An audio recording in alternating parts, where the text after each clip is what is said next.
A very good morning to all of you. हाँ जी sir. आज थोड़ा सा एक्चुअली अभी लिंक मैंने जनरेट की थी, पर वो डीएक्टिवेट हो गई थी, तो दोबारा से लिंक जनरेट करने में अपना टाइम चला गया। ठीक है, तो क्लास बाकी आपकी 8:30 पे रहेगी।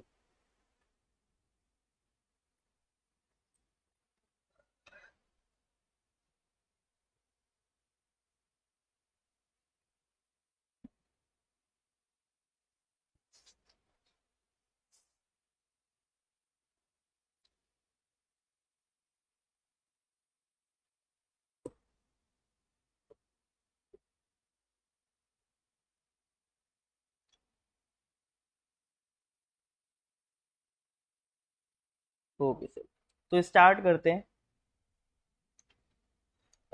तो वर्ल्ड ज्योग्राफी आज से स्टार्ट कर रहे हैं, फिर से नया बैच स्टार्ट हो रहा है।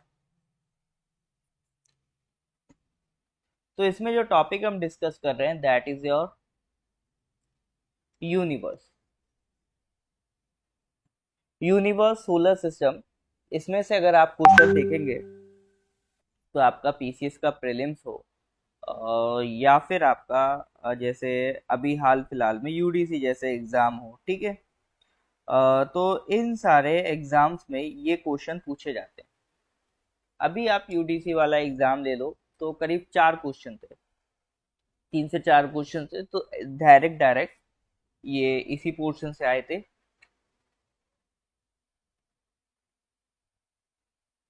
और सब आपको अपने नोट्स में क्वेश्चन मिल जाएंगे जो इसमें पूछे गए थे, ठीक है।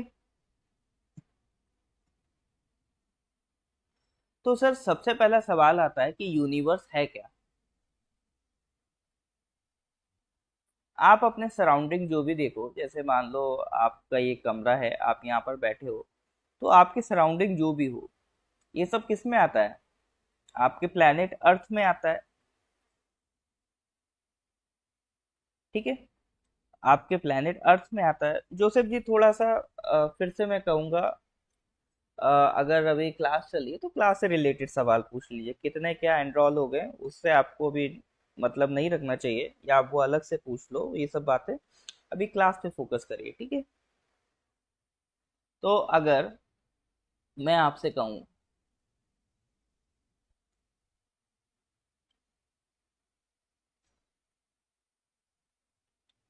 कि एक अर्थ है, ठीक है, उसमें आप यहाँ कहीं रह रहे हो, फिर यहाँ पर सर सन है और प्लैनेट्स हैं, सन है, इस तरह का ये एक सोलर सिस्टम है। इस तरह के दुनिया भर में बहुत सारे सोलर सिस्टम्स है। तो अगर इन सब को हम कलेक्टिवली कंबाइन कर लें, ठीक है, ये सोलर सिस्टम मिल गए तो गैलेक्सीज बन गई, गैलेक्सीज मिल गए, तो एक कलेक्टिवली जो टर्म यूज होता है वो यूज होता है यूनिवर्स। अगर बेसिक में बात करूं तो एवरीथिंग, ईच एंड एवरीथिंग जो आपके सराउंडिंग में है, जो भी आप इमेजिन कर पाते हो, वो किसका पार्ट है? यूनिवर्स का। जो भी मैटर आप देखते हो, जो भी एनर्जी आप आसपास अपने देखते हो, तो ये सब किसका पार्ट है सर? यूनिवर्स का। तो यूनिवर्स बोले तो सर एवरीथिंग। कॉस्मोस का मतलब भी यूनिवर्स होता है, ठीक है। आपने वर्ड सुना होगा कॉस्मोलॉजी। कॉस्मोलॉजी क्या होता है?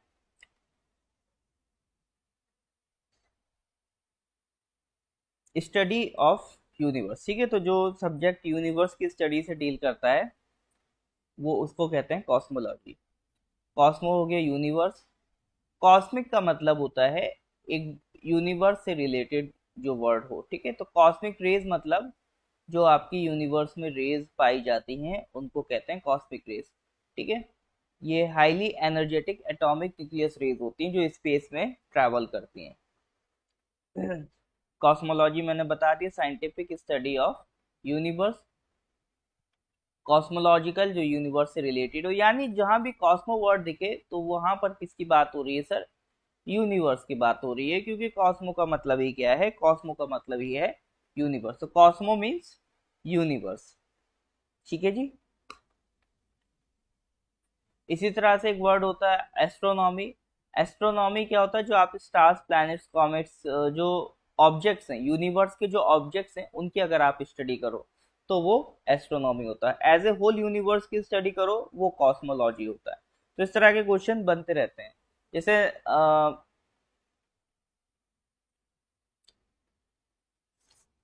एस्ट्रोनॉट वर्ड आपने सुना होगा, ठीक है, जो स्पेस में जाते हैं।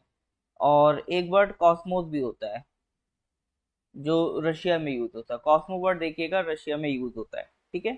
तो universe is and everything that is seen around us, जो भी हमारे आसपास मैटर है, जो भी हमारे पास एनर्जी है, इसमें दोनों फिजिकल और नॉन फिजिकल। फिजिकल में जैसे आपका मैटर आ गया, इलेक्ट्रॉन्स, प्रोटॉन्स, ये सब आ गए।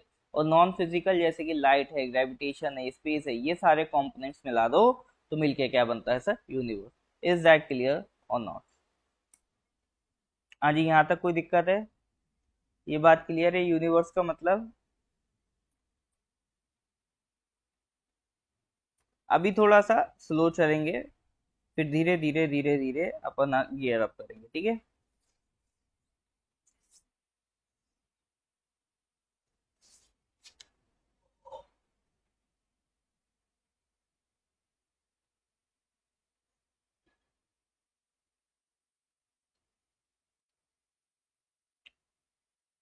अब सर क्या था, हम अभी आपको यूनिवर्स पढ़ा रहे हैं, लेकिन पहले जब अर्थ बनी थी तो लोगों के दिमाग में यूनिवर्स जैसी चीज नहीं था। पहले लोगों को क्या दिखती थी, अर्थ दिखती थी। तो हमने सोचा सर अर्थ की स्टडी करें, हम ढूंढने की कोशिश करें ओरिजिन क्या है अर्थ का। लेकिन जब हम अर्थ के ओरिजिन को ढूंढने निकले, तब हमने सोचा कि यार अर्थ जैसे तो बहुत सारे प्लैनेट्स हैं, और सब किससे रिलेटेड हैं, ये सब रिलेटेड है आपका यूनिवर्स से। तो हमने सोचा क्यों ना एक बार हम यूनिवर्स के ओरिजिन की बात करें। अगर यूनिवर्स के ओरिजिन को हम समझ लेते हैं तो अर्थ का ओरिजिन तो उसका जस्ट एक सेट हो जाएगा, जस्ट एक पार्ट हो जाएगा। वरना पहले हम अर्थ के ओरिजिन की बात करते थे, पहले हम कहते थे कि गैसेस, क्लाउड का एक गैसेस था जिसे हम कहते थे नेबुला। नेबुला क्या था, क्लाउड, गैसेस का क्लाउड था, ठीक है। उससे वो क्लाउड घूमते घूमते घूमते घूमते घूमते घूमते बन गया एक प्लैनेट, दैट इज अर्थ। इसको नेबुलर थ्योरी भी कहते हैं, ठीक है। नेबुलर हाइपोथेसिस थ्योरी भी ये कहलाई जाती है। बट ये सब अब चीजें ज्यादा यूज नहीं होती है, क्योंकि पहले हम अर्थ के ओरिजिन की बात करते थे, बट अब हम शिफ्ट हो गए किसकी तरफ, यूनिवर्स के ओरिजिन की तरफ। अब हम किसकी बात करेंगे, यूनिवर्स के ओरिजिन की बात करेंगे। तो अभी हाल फिलहाल में अगर आप देखो तो यूनिवर्स सर कितना पुराना है, ऐसे ही होगा सर 100-200 साल नहीं सर। यूनिवर्स आपका 13.8 बिलियन ईयर्स पुराना है, ठीक है। ये नंबर याद रखना, 13.8 बिलियन ईयर्स, इतना पुराना है। अब ये नंबर एग्जैक्ट नहीं है, ठीक है, एग्जैक्ट नहीं, कहीं पर हो सकता है 13.5 भी आपको लिखा मिल जाए। तो अप्रोक्सीमेटली, अप्रोक्सीमेटली इतना पुराना माना जाता है यूनिवर्स को, ठीक है, 13.8 बिलियन ईयर्स। अब लेकिन सर यूनिवर्स का ओरिजिन कैसे हुआ, यूनिवर्स बना कैसे? तो इसके लिए भी बहुत सारी थ्योरीज हैं, जिनमें जो सबसे प्रिवेलेंट, सबसे ज्यादा जो मानने वाली थ्योरी है वो है बिग बैंग थ्योरी। यूनिवर्स कैसे बना इसको लेके बहुत सारी थ्योरी हैं, बट जो वाइडली एक्सेप्टेड, सबसे ज्यादा पॉपुलर थ्योरी है, वो कौन सी सर, बिग बैंग थ्योरी। अब देखो बिग बैंग थ्योरी अपन फिजिक्स नहीं पढ़ रहे हैं यहाँ पे, तो बहुत डिटेल में नहीं पढ़ेंगे, बस एक बेसिक आइडिया लेंगे कि सर ये बिग बैंग थ्योरी में होता क्या है, बिग बैंग थ्योरी एक्चुअल में है क्या। तो हमें क्या करना है सर, एक बस एक बेसिक आइडिया लेना है। तो बिग बैंग थ्योरी की अगर मैं बात करूं तो पहले एक छोटा सा एटम था, ठीक है, छोटा सा एटम, एक सिंगल एटम था, जिसका प्रेशर मतलब बहुत हाई एनर्जी थी, कह सकते हो आप, बहुत हाई एनर्जी थी इसके पास, ठीक है। अब आप खुद इमेजिन करो कि अगर मान लो कोई एकदम से कोई गरीब आदमी हो, उसके पास 50 लाख करोड़ रुपए आ जाए, ठीक है, इतना बड़ा, ठीक है। मैं इतना बड़ा अमाउंट इसलिए बता रहा हूँ ताकि इमेजिन करा पाऊँ कि इसके पास एनर्जी कितनी हाई है। कोई गरीब आदमी, उसके पास अडानी जी की मान लो पूरी संपत्ति आ जाए, तो वो एकदम से क्या होगा, हाइपर हो जाएगा सर, ठीक है, घबरा जाएगा, अनस्टेबल हो जाएगा। तो वही कंडीशन क्या है इस एटम की है। साइज में तो छोटा है। अब अंबानी जी के पास अडानी जितनी संपत्ति आ जाए तो वो उसको एडजस्ट कर लेंगे, क्यों, उनका साइज बड़ा है। ये एटम का साइज छोटा है, इसकी एनर्जी बहुत ज्यादा हाई है, तो ये क्या हो जाएगा सर, अनस्टेबल हो जाएगा। और जब ये अनस्टेबल हो जाएगा तो एक दिन कुछ हुआ सर, क्या हुआ, एक दिन कुछ ऐसा हुआ, ये भाई साहब कर गए एक्सप्लोड, ये भाई साहब कर गए एक्सप्लोड। और इसमें से कुछ गैसेस निकली, कुछ आपका एनर्जी निकली, ठीक है, कुछ गैसेस निकली, कुछ आपका एनर्जी निकली, और वो कन्वर्ट होते होते होते होते आप नोटिस करोगे डिफरेंट डिफरेंट डिफरेंट डिफरेंट क्या बनते गए, पार्टिकल्स बनते गए। सिंगल एटम था, एक्सप्लोड हुआ, इस तरह से ये आपके पार्टिकल्स बनते गए, और ये पार्टिकल्स आपके इस तरह से एक्सपेंड होते चले गए। ये एक्सपेंशन का प्रोसेस चलता गया, और इस तरह से ये जो पार्टिकल्स थे ये धीरे धीरे आपका क्या बना लिए, ये बना लिया आपका यूनिवर्स। कोई पार्टिकल बन जाएगा मून, कोई बन जाएगा अर्थ, कोई बन जाएगा सन। इस तरह से ये पार्टिकल्स डिफरेंट डिफरेंट फॉर्म्स लेते गए, और कलेक्टिवली ये एक्सप्लोड होके, एक्सपैंड होके, ये क्या बन गया, यूनिवर्स। ठीक है, ये क्या बन गया, यूनिवर्स। तो this is the basic theory of the origin of the earth. हाँ जी सर, ये क्लियर है कि नहीं, is that clear or not?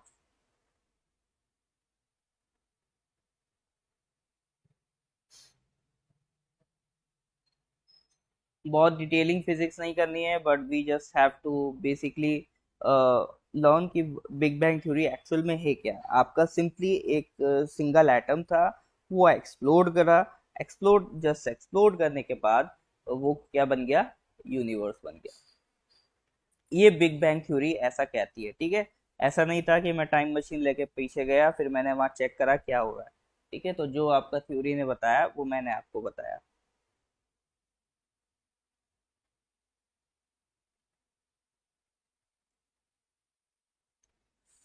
हाँ जी,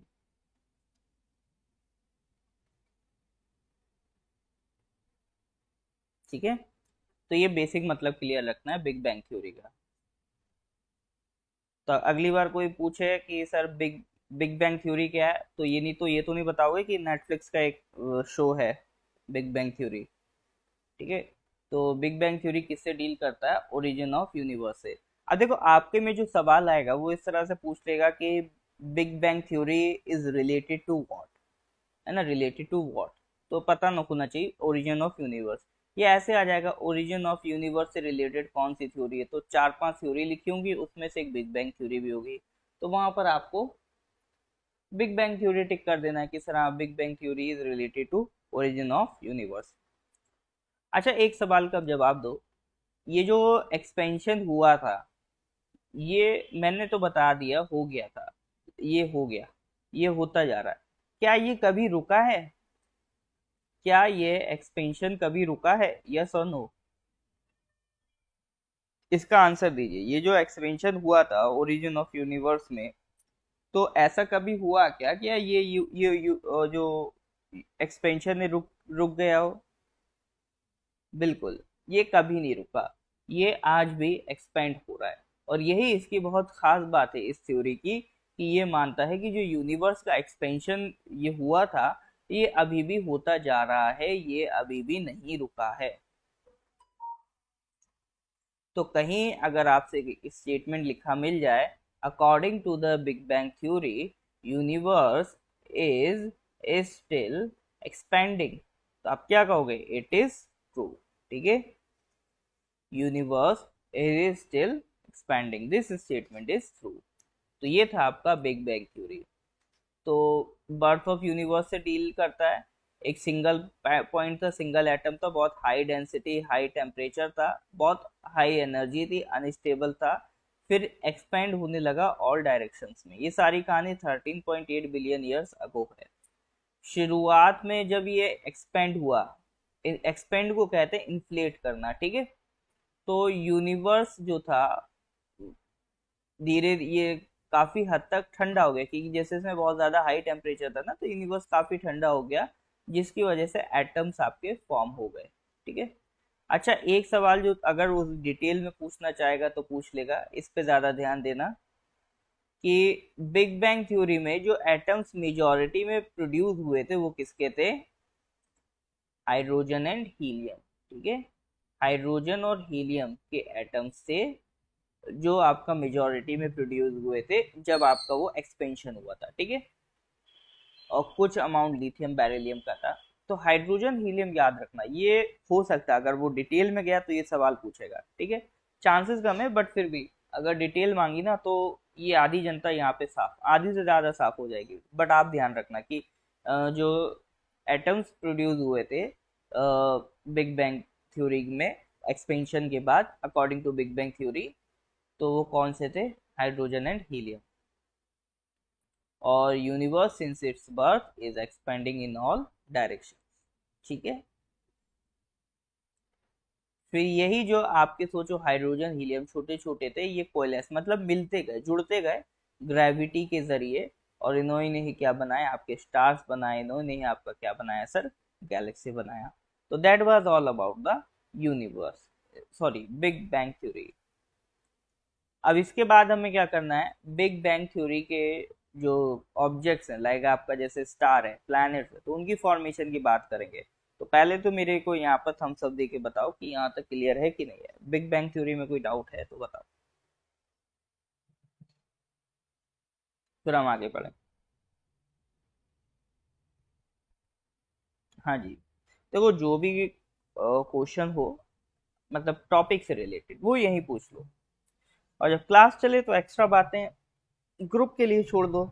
यहाँ पर आप कोई भी डाउट हो जो भी पढ़ रहे हो उससे रिलेटेड सवाल कर सकते हो। ठीक है, और एक बार जब मैंने जैसे टॉपिक पढ़ा दिया तो टॉपिक पढ़ाने के बाद जब मैं पूछता हूँ ना कोई डाउट है कि नहीं, तब आप चाहो तो कि पिछली क्लास का भी आपको अगर कोई डाउट है, आप कुछ पिछली क्लास का भी कोई क्वेश्चन करना चाहते हो तो कर सकते हो। ठीक है, सिंपल सी बात है। देखो जब आपको क्वेश्चन करने का टाइम मिलेगा, ठीक है, जैसे अभी मैंने पूछा, अगर क्लियर है तो थम्स अप दीजिए। इस टाइम आपको कोई डाउट है तो सिंपल अपना डाउट पूछिए। ठीक है, चलती क्लास में कोशिश करिए क्वेश्चन ना लिखा जाए, उससे आप भी डिस्टर्ब होंगे, मैं भी डिस्टर्ब होऊंगा, बाकी लोग भी डिस्टर्ब होंगे, तो वो किसी के भी हक में बेहतर नहीं है। तो बेहतर क्या है सर, कि जब आपकी क्लास चल रही हो, वो आपको डाउट पूछने का टाइम दिया जाए, तब आप आराम से पूछ सकते हैं, आपको सफिशिएंट टाइम मिलेगा अपने सवाल पूछने का। ठीक है, हाँ देखो जैसे ये सवाल आया, आप दीजिएगा प्रीमोर्डियल एलिमेंट्स क्या होते हैं? प्रीमोर्डियल एलिमेंट्स का मतलब होता है, एक होता है ना जो फंडामेंटल एलिमेंट्स, फंडामेंटल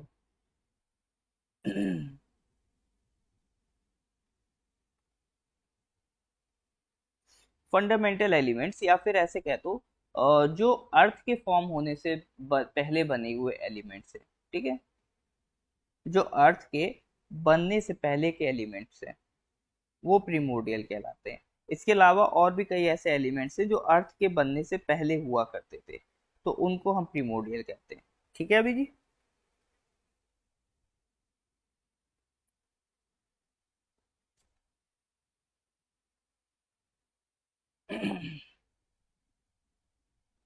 हाँ जी, किसी को और कोई डाउट नहीं है? चलो जी, तो फिर आगे बढ़ते हैं। तो ये बिग बैंग थ्योरी के बाद सर अगला सवाल आता है कि किस तरह से हम ये स्टार की फॉर्मेशन को समझें। अब स्टार की फॉर्मेशन के लिए आज आपको जो सब पढ़ाया जाएगा वो सब आपने कहीं नहीं सुना होगा। ठीक है, तो ध्यान रखिएगा इस बात का। तो अभी हम स्टार की फॉर्मेशन की बात करेंगे। तो वो स्टार में अगर मैं बेसिक बात करूं तो ये आपका पिक्चर है स्टार बनने की। इसमें हुआ क्या था, पहले मैंने बताया ना, सब पहले क्या था? गैसेस थी, ये हाइड्रोजन हीलियम, इनके क्लाउड्स बने, धीरे धीरे गैसेस कंबाइन हुई, इनके क्या बने? क्लाउड्स बने इस तरह से। और इन्हीं क्लाउड्स को हम क्या कहते हैं? नेबुला कहते हैं। अब इस नेबुला से दो तरह के स्टार बने। एक तो ऐसे थे जिनका मास कम या मीडियम साइज का था, जैसे कि हमारा सन, लो एंड मीडियम मास के जो स्टार हैं वो कहलाए मेन सीक्वेंस, ये जब गैसेस क्लब हुई। या फिर जो हाई मास स्टार्स थे वो इस तरह से बने, उन्हें भी कहा मेन सीक्वेंस। ये क्या है? पूरी स्टेजेस है, एक स्टार की फॉर्मेशन की डिफरेंट डिफरेंट स्टेजेस हैं कि किन किन स्टेजेस से आपका जो स्टार है वो गुजरता है। जैसे हमारा सन है, सन अभी इस स्टेज में, मेन सीक्वेंस में, ठीक है। फिर धीरे धीरे ये स्टार आगे बढ़ते हैं, तो जो लो लो एंड मीडियम मास के स्टार है वो क्या बन जाते हैं, रेड जाइंट। और जो मेन सीक्वेंस के स्टार है वो बन जाते हैं रेड सुपर जाइंट। इनके अलावा और भी स्टेजेस होती हैं, बट बेसिक फंडामेंटल स्टेजेस मैं बता रहा हूँ। फिर ये रेड जाइंट एक्सप्लोड करते हैं, फिर ये बनते हैं आपका प्लैनेटरी नेबुला। फिर ये एंड में आके व्हाइट ड्वार्फ बन जाते हैं, ठीक है। तो व्हाइट ड्वार्फ कौन से स्टार बनते हैं, लो एंड मीडियम मास स्टार। आपने सुना होगा कि कोई स्टार व्हाइट ड्वार्फ बन रहा है, कोई ब्लैक होल बन रहा है, तो वो मतलब क्या है, वो मास पे डिपेंड करता है, ठीक है, मास की लिमिट्स। और रेड सुपर जाइंट क्या बनते हैं, एक्सप्लोड होने के बाद सुपरनोवा। फिर ये बन जाएंगे, अगर हाई मास है तो न्यूट्रॉन, और बहुत ज्यादा हाई मास है तो ब्लैक होल। अदरवाइज लो या मीडियम मास है तो व्हाइट ड्वार्फ। तो एक जो स्टार है उसका एंड क्या होता है, या तो व्हाइट ड्वार्फ होगा, या न्यूट्रॉन स्टार होगा, या ब्लैक होल होगा। तो ये सब क्या होते हैं, ये एंड्स होते हैं किसी भी स्टार के। अब वन बाय वन एक स्टेज को हम देखें तो, एक तो हमने स्टेज देख ली आपकी नेबुला, ठीक है, नेबुला एक स्टेज होती है। एक मेन सीक्वेंस देखी, मेन सीक्वेंस से भी पहले दो स्टेज होती हैं, प्रोटो स्टार, टॉरी स्टार, ठीक है। तो नेबुला क्या है, एक स्टार का बर्थ प्लेस है। प्रोटो स्टार में क्या होता है, एक अर्ली स्टेज होती है स्टार फॉर्मेशन की, जहां पर अभी न्यूक्लियर फ्यूजन स्टार्ट होना बाकी है। न्यूक्लियर फ्यूजन आपका स्टार्ट नहीं हुआ है, ठीक है। स्टार्स में अगर आप बात करो तो ये सर बात क्या होती है, न्यूक्लियर फ्यूजन। न्यूक्लियर फ्यूजन का मतलब होता है कि जब, जैसे हमने अभी बात करी, स्पेस में क्या है, हाइड्रोजन है, हीलियम है। तो जब हाइड्रोजन और हीलियम जैसे पार्टिकल्स मर्ज होते हैं, जैसे मान लो दो आपके हाइड्रोजन मिलके क्या बना गए, हीलियम बना गए। जब दो हाइड्रोजन मिलके हीलियम बना गए, ठीक है, तो उसमें क्या होगा, एक एनर्जी निकलती है। तो उस रिएक्शन को कहते हैं न्यूक्लियर फ्यूजन। या अभी मैं और थोड़ा सा डिटेल में समझाऊं तो दो रिएक्शंस आपने सुनी होंगी। एक सुना होगा न्यूक्लियर फ्यूजन, और एक सुना होगा सर न्यूक्लियर फिजन, ठीक है। एक सुना होगा आपने न्यूक्लियर फ्यूजन, एक सुना होगा आपने न्यूक्लियर फ्यूजन, इसके नाम सुने।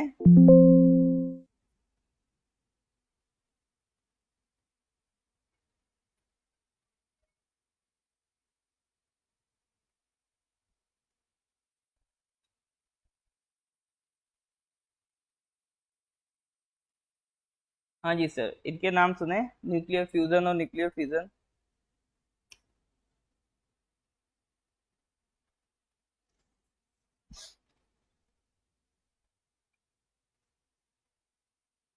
सुने।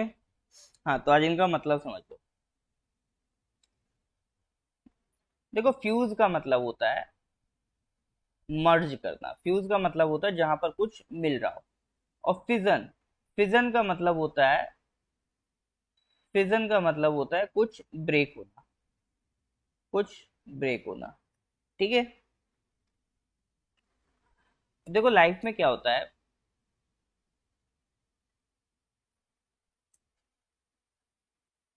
एक स्टेबल पॉइंट होता है, ठीक है। एक स्टेबल पॉइंट होता है लाइफ में, अगर आप देखो तो एक स्टेबल पॉइंट होता है। उससे नीचे अगर आप जाओगे तो आपको लगेगा आगे बढ़ो, उससे अगर आगे बढ़ गए तो आपको लगेगा पीछे आ जाओ, ठीक है। तो लाइफ में एक स्टेबल पॉइंट होता है कि मान लो हाँ, यहाँ पे आके बिल्कुल मीडियम आके अपनी लाइफ सेट है, स्टेबल है। इसके आगे जाओगे तो टेंशन बहुत है। या मान लो जैसे आपकी इनकम है, जब बहुत ज्यादा अनाप शनाप इनकम हो गई इधर आके, तो भी मजा नहीं आएगा, लगेगा थोड़ा सा कम कमाते लेकिन सुकून की लाइफ जीते। यहाँ रहोगे कम कमाओगे लेकिन लगेगा थोड़ा सा और कमा लेते तो अपना खर्चे पूरे हो पाते। तो लाइफ में एक स्टेबल पॉइंट होता है। इसी तरह से एटम्स है, ठीक है। एटम में भी क्या होता है, एक पॉइंट पे आके वो स्टेबल होते हैं। जो कम एटॉमिक नंबर वाले हैं, यहाँ पे आप मान लो एटॉमिक नंबर, ठीक है, यहाँ पे उनकी बाइंडिंग एनर्जी का एक कर्व होता है इस तरह से, पर न्यूक्लियन। तो अगर उनके पास एटॉमिक नंबर कम है, ठीक है, एटॉमिक नंबर कम है, तो वो क्या चाहेंगे, अपना एटॉमिक नंबर बढ़ा लें। तो जो सबसे स्टेबल माना जाता है वो माना जाता है एटॉमिक नंबर 56 आयरन। ठीक है, इनकी इनका पर्पस होता है यहाँ तक पहुंचना। तो अगर एटॉमिक नंबर कम है, मान लो जैसे हाइड्रोजन है, हीलियम है, इनका एटॉमिक नंबर क्या है, 1 है 2 है, तो ये क्या करेंगे, आपस में जुड़ने की कोशिश करेंगे, आपस में जुड़ने की कोशिश करेंगे ताकि यहाँ तक पहुंचा जा सके इस नंबर तक। ठीक है, तो इस तरह के एलिमेंट्स क्या करेंगे, आपका न्यूक्लियर फ्यूजन करेंगे। ठीक है, ये मर्ज होने के लिए क्या करेंगे, न्यूक्लियर फ्यूजन रिएक्शन करेंगे। लेकिन कुछ होते हैं जैसे यूरेनियम है 235, तो ये तो सर खुद इतना हैवी नंबर है, ये क्या करेगा, अपने आप को ब्रेक करेगा। ठीक है, ये अपने आप को ब्रेक करेगा पीछे आने के लिए। तो जब ये ब्रेक करेगा, तो ब्रेक को सर हम क्या कहते हैं, फिजन कहते हैं। तो जब यूरेनियम 235 जैसे रेडियो एक्टिव मटेरियल्स होते हैं, तो वो कौन सी रिएक्शन करते हैं, न्यूक्लियर फिजन रिएक्शन करते हैं, क्योंकि उन्हें अपने पार्टिकल्स ब्रेक करके पीछे लौटना होता है। इसी तरह से जो हाइड्रोजन हीलियम है, ये कौन सी रिएक्शन करते हैं, ये न्यूक्लियर फ्यूजन रिएक्शन करते हैं, क्योंकि इन्हें आगे बढ़ना होता है, एटॉमिक नंबर अपना बढ़ाना होता है। ठीक है, तो इस तरह से, लेकिन एनर्जी दोनों में ही लिबरेट होती है, एनर्जी दोनों में ही निकलेगी, न्यूक्लियर फ्यूजन और न्यूक्लियर फिजन। तो ये बेसिक मतलब है फिजन और फ्यूजन का। Is that clear not? हाँ जी सर, न्यूक्लियर फ्यूजन फिजन में तो कोई डाउट नहीं, क्योंकि वर्ड्स का भी यूज होगा, तो मैं नहीं चाहता कि आगे अभी आगे कंफ्यूज करो।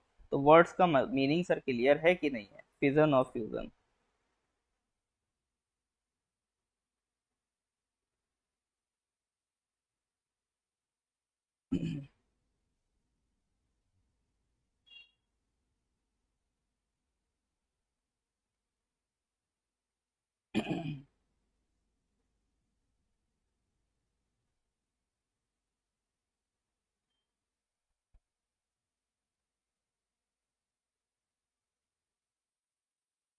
हाँ जी सर, इसमें तो कोई दिक्कत नहीं है, फिजन में और फ्यूजन में। तो अगर छोटा एटॉमिक नंबर है तो वो इंटीग्रेट करेगा, वो कहलाएगा सर फ्यूजन। और बड़ा एटॉमिक नंबर है तो डिसइंटीग्रेट करेगा, टूटेगा, तो वो कहलाएगा फिजन। कंफ्यूज मत होना, फिजन मतलब ब्रेक होना होता है, फ्यूज मतलब मर्ज होना।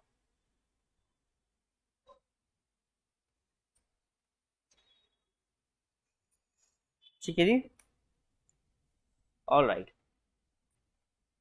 तो स्टार्स में क्या होती है सर, गैसेस होती हैं, हाइड्रोजन हीलियम, जब ये मर्ज करेंगी तो कौन सी रिएक्शन करेंगी, फिजन करेंगी कि फ्यूजन, ये करेंगे न्यूक्लियर फ्यूजन रिएक्शन।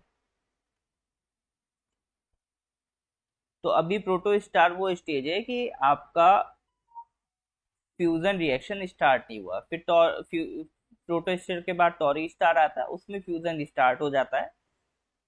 और जब आता है ये अपना मेन सीक्वेंस स्टार में, तो ये स्टैब्लिश हो चुका है। ठीक है, आपका जो फ्यूजन रिएक्शन है वो फुल स्विंग में है, बेहतरीन तरीके से स्टार्ट हो चुका है, कंप्लीटली स्टार्ट हो चुका होता है मेन सीक्वेंस स्टार में। ठीक है, तो एक जो मेन सीक्वेंस स्टार आते आते आपका जो न्यूक्लियर फ्यूजन रिएक्शन है वो कंप्लीटली क्या हो गया, स्टार्ट हो गया। ठीक है, फिर इसके बाद अभी जो हमने बात करी रेड जाइंट और रेड सुपर जाइंट, ये अलग फॉर्मेशन बनेगी जब इसका क्या कहते हैं, स्टार आगे बढ़ता चला जाएगा। ठीक है, तो ये एक और इमेज है, दिखाना चाहता हूँ, एक मिनट, एक मिनट बस,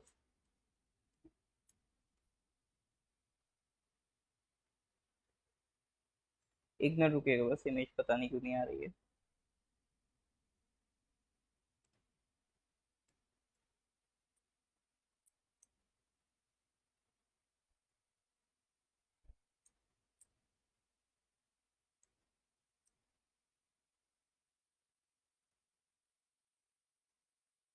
अभी फिर से लगा रहा हूँ मैं से।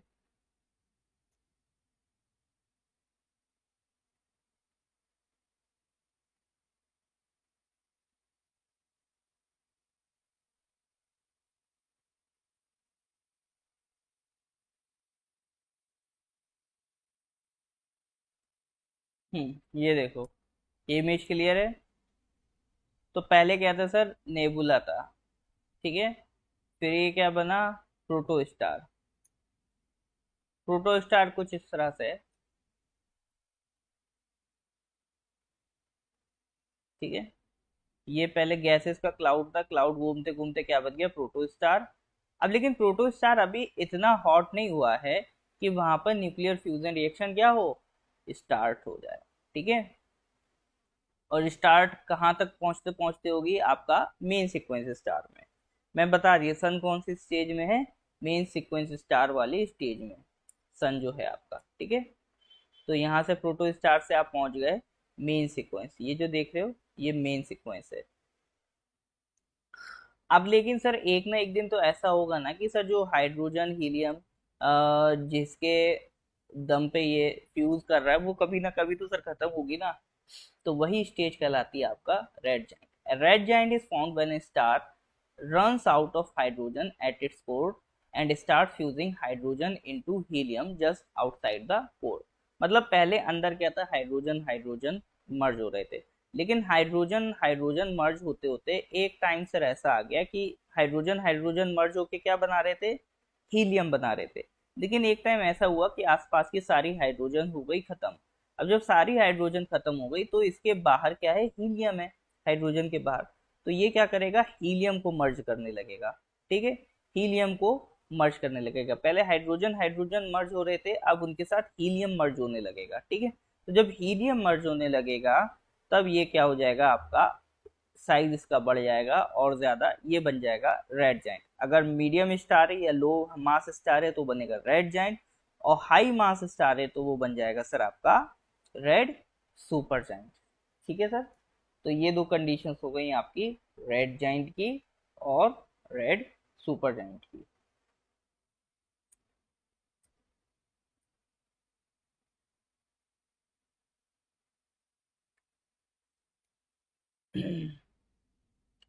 अब लेकिन अगर उसका मास कम है, ठीक है, रेड जाइंट बन गया, मास अगर उसका कम है तो आगे क्या होगा, एक ना एक दिन तो सर ये हीलियम भी खत्म होना है ना।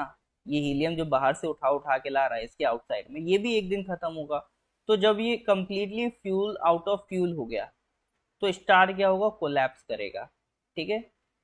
अंदर क्या है सर, ग्रेविटी भी, तो ग्रेविटी के चलते स्टार क्या करेगा, कोलैप्स करेगा और इसकी जो आउटर लेयर्स हैं वो इजेक्ट हो जाएंगी, ठीक है। पहले क्या था, अंदर इतनी हीट जनरेट हो रही थी कि ये पूरे सबको एक साथ ग्रैब करा हुआ था, ठीक है।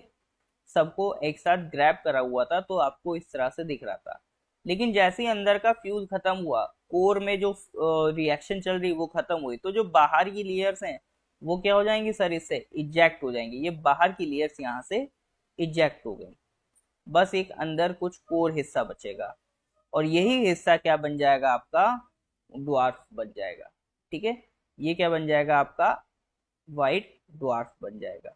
फिर एक दिन ये वाइट ड्वार्फ भी एनर्जी, वो लाइट एमिट करना स्टॉप कर देगा, फिर वो ब्लैक ड्वार्फ बन जाएगा। तो इस तरह से ये मीडियम और स्मॉल साइज स्टार वर्क करते हैं, ठीक है। तो सिंपली आपका मेन सीक्वेंस स्टार, यहाँ पे आपका फ्यूजन स्टार्ट हुआ, फ्यूजन स्टार्ट होने के बाद आपका हाइड्रोजन खत्म, सिर्फ हीलियम के दम पे चल रहे हैं, तो ये क्या बन गया, रेड जाइंट बन गया। उसके बाद ये सर जिस दिन फ्यूल खत्म हुआ तो ये स्टार कोलैप्स करेगा, आउटर लेयर रिजेक्ट हो जाएंगी, और जो इनर लेयर है वो आपका क्या बना लेगा, व्हाइट डॉट्स बना लेगा। और जो लेयर्स इजेक्ट हो रही हैं ये स्टेज कहलाती है इसकी प्लैनेटरी नेबुला। हाँ जी सर, यहाँ तक कोई डाउट है।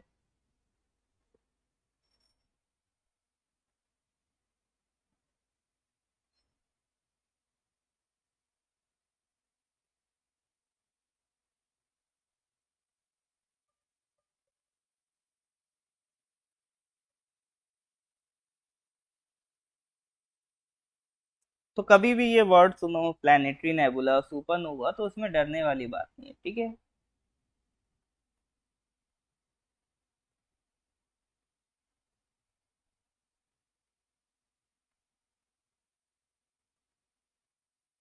अब देखो सर सेम चीज यहाँ पे, यहाँ पर मास ज्यादा था तो इसलिए रेड सुपर जाइंट बना, लेकिन यहाँ पर भी तो किसी दिन फ्यूल खत्म होगा, और जिस दिन यहाँ फ्यूल खत्म होगा ये क्या बन जाएगा सर, सुपरनोवा, एक्सप्लोड कर जाएगा ये।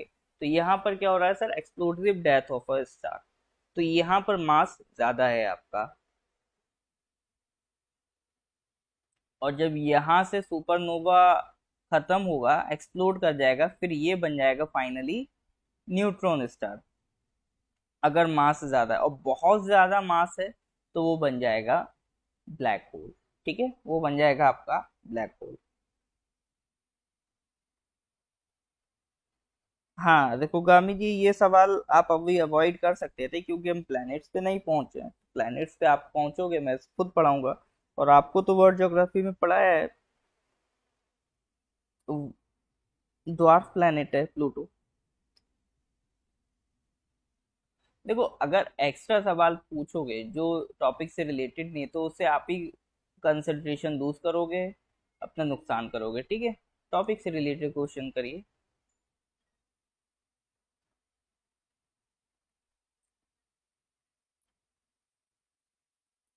तो ये बेसिक स्टेजेस क्लियर है। रेड सुपर जाइंट ये बन जाएगा सुपरनोवा, सुपरनोवा के बाद न्यूट्रॉन स्टार या फिर black hole, depending on the mass. अगर बहुत ज्यादा मास है तो ये क्या बन जाएगा sir, black hole. Is that clear or not?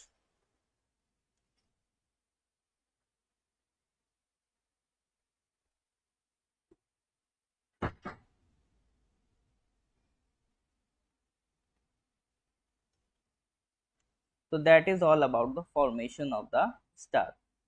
ठीक है, एक बार चाहो तो इनके बारे में पढ़ लेना, बट जो बेसिक पिक्चर है वो मैंने आपको समझा दी। ठीक है, बेसिक पिक्चर यही है। अच्छा, इसमें जो ब्लैक होल्स होते हैं, ये ब्लैक होल्स बड़ा न्यूज में रहते हैं, आपने सुने होंगे। ब्लैक होल्स क्या है, इस तरह से एक मान लो ये होल है। ठीक है, इसके आसपास जो भी चीज होगी, जो भी लाइट एनर्जी जो भी होगी, वो सब इसमें समा जाएगी। और ये चूंकि होल है, इसके अंदर जाके कहाँ जाती किसी को नहीं पता। ठीक है, इसके अंदर जो गया वो आज तक वापस नहीं आया। तो ये आप जो ये येलो येलो लाइट, ये येलो कलर देख रहे हो, ये एक्चुअल में क्या है, ये गैसेस है। तो इसके आसपास की जो भी गैसेस है, देख रहे हो, घूम फिर के घूम फिर के घूम फिर के कहाँ जा रही हैं, वोर्टेक्स फ्लो के तहत इसमें जा रही हैं, क्योंकि इसकी ग्रेविटी बहुत हाई होती है।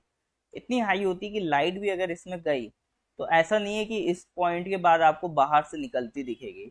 एक बार लाइट चली गई फिर ये अंदर चली गई, दिखेगी नहीं, गई कहाँ लाइट। ठीक है, इसीलिए कहते हैं कि ब्लैक होल में लाइट भी एस्केप नहीं कर पाती है। तो that is your black hole.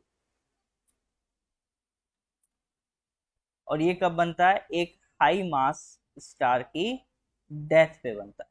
ठीक है, अब हम जैसे कह रहे हैं ना कि कोई स्टार है जिसका लो मास है, ठीक है, तो वो बनेगा व्हाइट ड्वार्फ।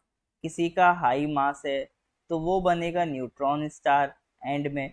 और किसी का वेरी हाई मास है, बहुत ज्यादा हाई मास है, तो वो क्या बनेगा, वो बनेगा आपका ब्लैक होल। तो ये सब डिसाइड कैसे हो रहा है, ये सब जो लिमिट्स हैं कि कितने मास को लो मास कहेंगे, कितने मास को हाई मास कहेंगे, कितने मास को वेरी हाई मास कहेंगे, तो ये सब जो डिफाइन किया है, ये अपने साइंटिस्ट चंद्रशेखर जी ने डिसाइड किया है। और उसको कहते हैं हम चंद्रशेखर लिमिट्स। ठीक है, ये भी वर्ड्स आपने शायद कहीं ना कहीं सुने हो, उसको क्या कहते हैं, चंद्रशेखर लिमिट्स।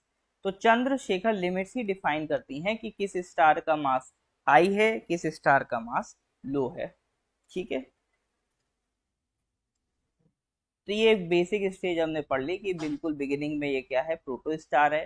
फिर जब इसमें इग्निशन यानी फ्यूजन स्टार्ट हो जाएगा तो ये क्या बन जाएगा, मेन सीक्वेंस। अब ये मैच्योर हो चुका है। फिर middle age is compared with red giant या रेड सुपर जाइंट।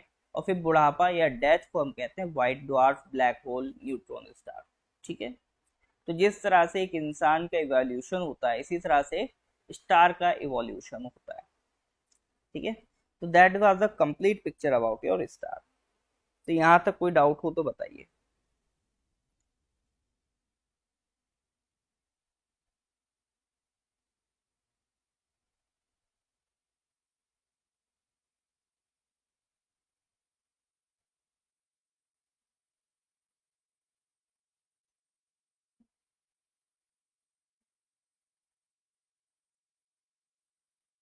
हाँ जी। यहाँ तक कुछ परेशानी है?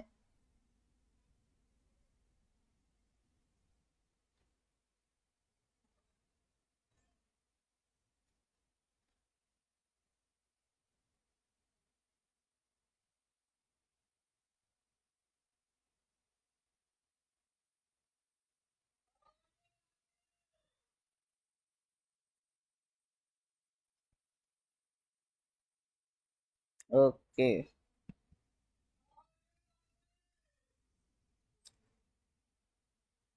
अच्छा, आप लोगों में से ऐसे कितने लोग हैं जो अभी तक एक भी क्लास अटेंड नहीं किए थे, मतलब नॉर्थ ईस्ट पीएससी में पहली बार क्लास अटेंड कर रहे हैं? मेरे ख्याल से रेबेका हैं, उमम हैं, ताना हैं, जो फर्स्ट टाइम आ रहे हैं।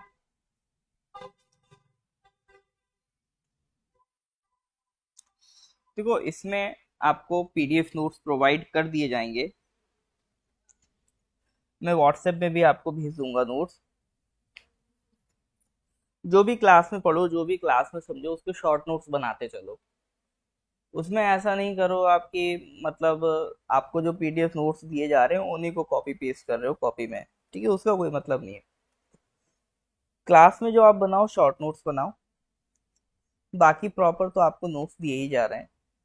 इसके अलावा मर्जी है, कोई बुक पढ़ना चाहो पढ़ो, ना पढ़ना चाहो कोई दिक्कत नहीं। ठीक है। ओके ओके मैम जी, ठीक है। अब इसके बाद देखो, एक सन है, सन की कुछ लेयर्स डिस्कस करनी थी।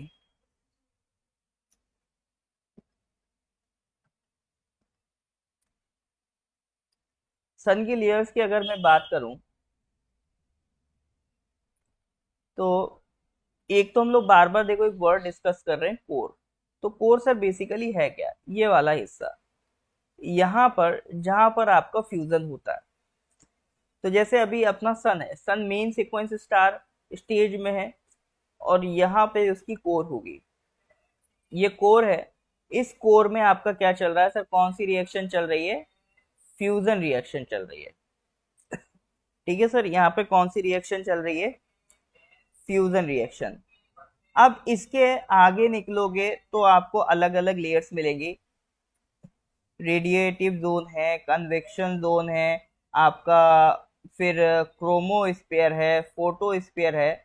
लेकिन इसमें जो सबसे ज्यादा इंपॉर्टेंट है वो है सर कोरोना, जो outermost layer of the sun है। जो ज्यादातर सवाल बनते हैं वो ऐसे ही बनते हैं। Innermost layer of the sun is called core, outermost layer of the sun is called corona. ठीक है। तो कोरोना सर सिर्फ मतलब बीमारी नहीं है, जो सन की आउटर मोस्ट लेयर है उसे भी हम सर क्या कहते हैं? कोरोना कहते हैं। ये भी सवाल आपको कई बार एग्जाम्स में देखने को मिल जाएगा। देखो, क्वेश्चंस ऐसा हमेशा ध्यान रखना, आपसे कंसेप्चुअल नहीं पूछे जाने वाले हैं। ठीक है। क्वेश्चंस कैसे आएंगे? फैक्चुअल आएंगे। आपसे कभी ऐसा नहीं पूछेगा कि बताओ स्टार में इतनी एनर्जी है, इतनी कम हो गई, क्या इम्पैक्ट पड़ेगा। इस तरह का सवाल नहीं आएगा। सवाल आएगा सिंपल आएगा, पूछ लेगा अच्छा बताओ जो डिफरेंट डिफरेंट स्टार की इवोल्यूशन स्टेजेस हैं, तो उसमें से सन किस में फिट होता है? तो सन बिल्कुल फिट होता है मेन सीक्वेंस स्टार।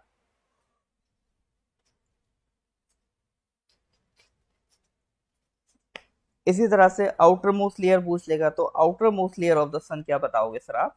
कोरोना। ठीक है।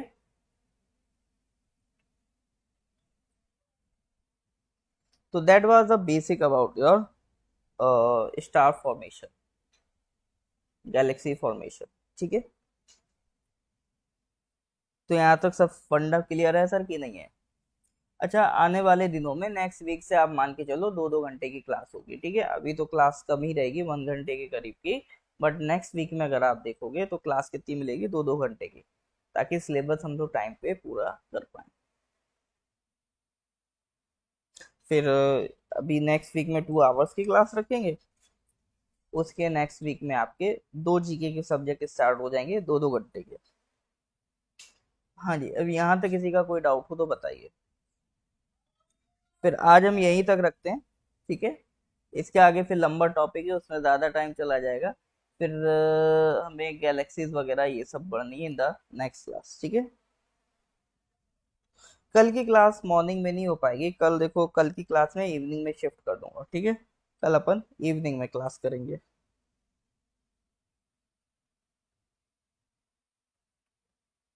हाँ जी, किसी को कुछ डाउट पूछना है? बाकी मेरा नंबर आपको आपके जो व्हाट्सएप ग्रुप में जो आप ऐड हो उसमें भी मैं मिल जाऊंगा आपको, बाकी चाहो तो नंबर लिख लो। चलो अभी जी सिलेबस के बारे में डिस्कस करते हैं ठीक है किसी दिन। वैसे मैंने पूरा ओरिएंटेशन सेशन कराया था, मैं वो वीडियो भी आपको भेज दूंगा, ठीक है। उसमें मैंने सारा डिस्कस किया है, पीसीएस का एग्जाम, सिलेबस, पैटर्न, सब कुछ। 9990784642, ठीक है। कोई डाउट हो तो इस नंबर पर व्हाट्सएप कर दीजिएगा, ठीक है सर। तो मिलते हैं नेक्स्ट क्लास में। Till then goodbye, have a nice day.